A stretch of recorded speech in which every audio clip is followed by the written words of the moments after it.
have been preconditioned by all the media for the past couple of decades to slowly but surely start accepting the existence of aliens and UFOs.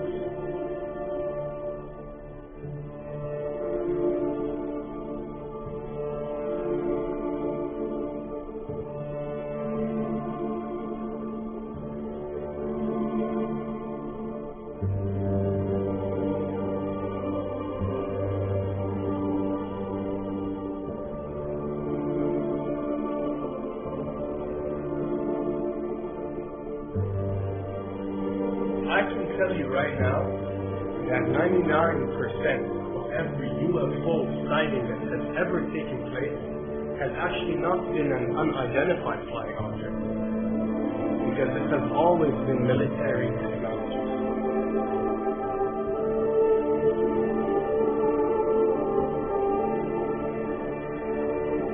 Another thing I'd like to point out is surveys and questionnaires. You know, we get surveys and questionnaires all the time, sent out by the state or by the government or by our rulers and our officials and so on and so forth. Do you really think that these ruling powers care about what you think? Do you really think that they're waiting to ask you and receive your answer before making a decision? What happens with these questionnaires is that they are released. For example, what country do you think the U.S. should attack next? And if it yields back results like 70% of the U.S. population believes Iran is the next country that should be attacked, this is actually a study conducted for the effectiveness of the media propaganda that they are using. So when they get such results, they look at it and they be like, all right, amazing. Our media propaganda is working. We are purposely trying to manipulate people to think that Iran should be the next one, and check out the survey results. We're doing a great job in propaganda. That's what it's all about. And if the results come back and they aren't up to par, so let's say 20% want war with Iran and 80% want actual peace, they say, okay, so now we have to go and rework our media propaganda and make it more effective so these percentages change. Why am I saying this? Because of the UFO phenomenon.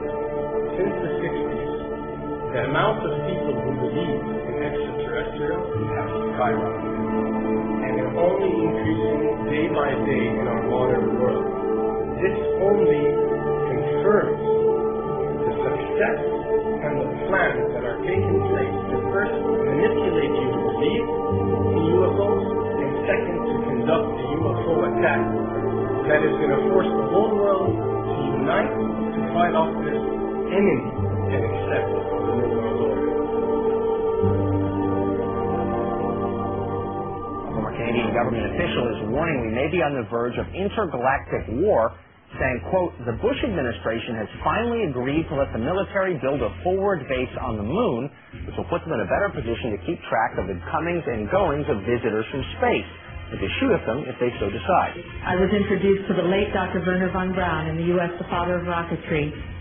In my first meeting with him, during that first 3.5 hours, he said to me, Carol, you will stop the weaponization of space, because there is a lie being told to everyone that the weaponization of space is now first being based upon the evil empire, the Russians. There are many enemies, he said, against whom we're going to build this space-based weapon system. The first of whom is the Russians, which was existing at that time. Then there would be terrorists. Then there would be third world countries. Now we call them rogue nations or nations of concern. Then there would be asteroids. And then he would repeat to me over and over. And the last card would be the extraterrestrial threat. As a military strategist, as a person who worked on the MX missile, which I did later, he said, you will find that there is going to be a spin to find some enemy against whom we have to build space-based weapons, and now we should expect a spin. And that's the formula, except that it's all based on a lie. A supersonic saucer. Called the Silverbug, it was truly revolutionary. The plans show in detail a multi-jet engine craft that boasted amazing maneuverability and speed. It's an intriguing thought that this concept may tie in with the work of the German scientists who brought saucer technology to the US at the close of the Second World War. What was needed were certain cover stories. What do you do when people are spotting aircraft and then telling reporters that they've seen something very unusual flying out of an airbase in Nevada? And frankly, this was the origin of a lot of the sightings that took place in the mid-50s, 1954, 55, 56, of unidentified flying objects, the UFOs. So the CIA was involved in encouraging people to believe that, yes, they saw UFOs. And the CIA and the military tried to be very helpful to reporters to get these stories out, to divert the attention of the country, particularly the people in this region, about what they had actually seen. Mexican Air Force pilots capturing on videotape what are said to be 11, count them, 11 UFOs. The Mexican Air Force has released a video that some of you are going to find difficult to believe. A journalist says it shows images of UFOs tracking a Mexican military plane. So what's the truth about UFOs? The story of successive attempts to develop radically new forms of flight, conducted under the strictest secrecy, is inextricably bound up with our relationship with UFOs over the last 60 years. Whether it's Allied pilots buzzed by strange balls of fire in 1942, or the Roswell incident 5 years later, there is a strong case to be made that secret military technology offers a convincing explanation for many UFO stories. Anytime the government has secrets that they can keep from us, they can manipulate us by those secrets. In essence, they still remain 25 years at least ahead of us in technology, information, and knowledge, and secrets, and they are using them against us. I heard over the years many times over that the plan to usher in the New World Order would be to make all the people in this country and around the world feel totally helpless to prevent the New World Order from occurring. This world dominance plan. By saying that we had been invaded by aliens, so that we would say, oh, please, UN, come in and help us all. So bear in mind that there is a plan, orchestration, to get people to be submissive through the secret technology and information that they're keeping from you under the blanket of a so-called National Security Act.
If we were facing an alien threat from outside of this world.